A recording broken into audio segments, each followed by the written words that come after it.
ከተታቸው። ንጉሡ እጅግ በጣም ደስ ብሎት ልግደላቸው አለ። በቀስትህና በጦርህ እኮ አልማረካቸውም። እግዚአብሔር የማረከውን አንተ እንዴት ትገላለህ? እንዳውም አለ እንዳውም እንጀራና ውሃ ስጣቸው፣ በልተው ይጥገቡ። ከዛ በኋላ በሰላም ወደ መጡበት እንመልሳቸዋለን አለው። ከዛ በሰማርያ አስቀምጦ ዓይናቸው እንደገና እንዲበራ ጸለየ። የተማረከ ወታደር ጸለየ። እንጀራ ንጉሡ አቀረበላቸው። እንጀራቸውን በሉ፣ ውሃቸውን ጠጡ፣ በሰላም ወደ አገራቸው ተመለሱ። መጽሐፍ ቅዱስ እንዲህ ይለናል፣ ከዛን ጊዜ ጀምሮ በእስራኤል ላይ አደጋ ጣዮች አልመጡም ይላል።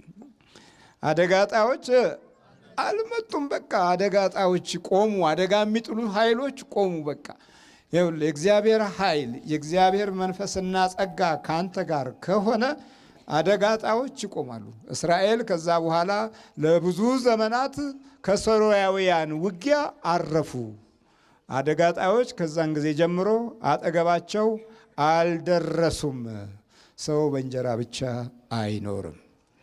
በጸሎትና በምስጋና የምንኖርበት ሕይወት በረከትን ሲያስከትል፣ ዕድሜና ጸጋን ሲሰጥ፣ ሞገስና መንፈሳዊ ክብርን ሲያጎናጽፍ ነው የምናየው። ዛሬ ግን በእንጀራ ብቻ የምናገኘው ክብር ስለ እንጀራ የሚፈሩ ሰዎች አሉ። እንጀራችንን ይወስዱብናል፣ ደሞዛችንን ይቆርጡብናል፣ ይቀጡናል ተብለው ስለ እንጀራ የሚፈሩ ሰዎች አሉ። በእንጀራ ተፈሩ እንጂ ክብርና ሞገስ የላቸውም። በእንጀራ የሚፈሩ ሰዎች ነገ ከወንበሩ ፈቀቅ ሲሉ ይሄ ክፉ፣ ይሄ መጥፎ፣ ይሄ ጨካኝ፣ ይሄ አረመኔ ነው የሚባሉት። እንደዛ ነው የሚባሉት። ስለ እንጀራ የሚከበሩ ሰዎች አሉ። እንጀራ ብቻ እንዳይነኩ ሆነው አንተን እያስፈራሩ የሚከበሩ ሰዎች አሉ። አንተን እያስለቀሱ የሚከበሩ ሰዎች አሉ። ከዛ ካላቸው ክብር የወደቁ ጊዜ ግን ውሃ አንድ ቀን የሚሰጣቸው የለም።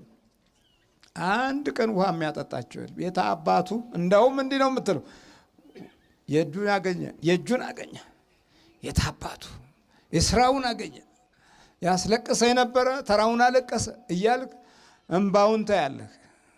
እምባውን ለማየት ከስር ከስሩ ትከተለዋል። ክፎች እንዲህ ናቸው። ክፎች ባላቸው አስፈራርተው አስጨንቀው ሕይወትህ ላይ የሚያደርሱት ጉዳት የራሳቸውን ክብር በክፋት የሚገነቡ ጥቂቶች አይደሉም። እንኳን በዓለማዊ በመንፈሳዊም ቢሆን እንዲህ አይነት ችግሮች አሉ በብዛት።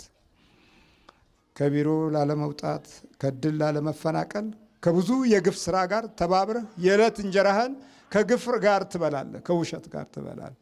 በውሸት አክብረህ፣ በውሸት አሞግሰህ፣ በውሸት እረ መጽሐፍ እንዲህ ነው የሚለው፣ ሰው በእንጀራ ብቻ አይኖርም። እና እኛ ታዲያ እንዴት ሆን?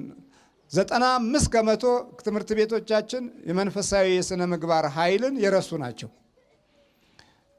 በመንፈሳዊ ጸጋ ውስጥ አልፋለሁ እንኳ ብለህ ብትገምት ለማለፍ በምታደርገው ጥረት ውስጥ በተለይም በክርስቲያኑ መብት አታገኝም። አንድ እስላም ከመኪና ወርዶ ጸሎት ሲያደርስ ማንም ዞር ብሎ አያየውም። አንድ ክርስቲያን ግን ከመኪና ወርዶ ጸሎት ቢያደርስ ሁሉም ይስቁበታል። አይደል እንዴ? ሁሉም ይስቁበታል። ቢሮ እንኳ ቢጸልይ ከአለቃው ጀምሮ የሚነሳበት እዛ ክርስቲያኑ ላይ ነው።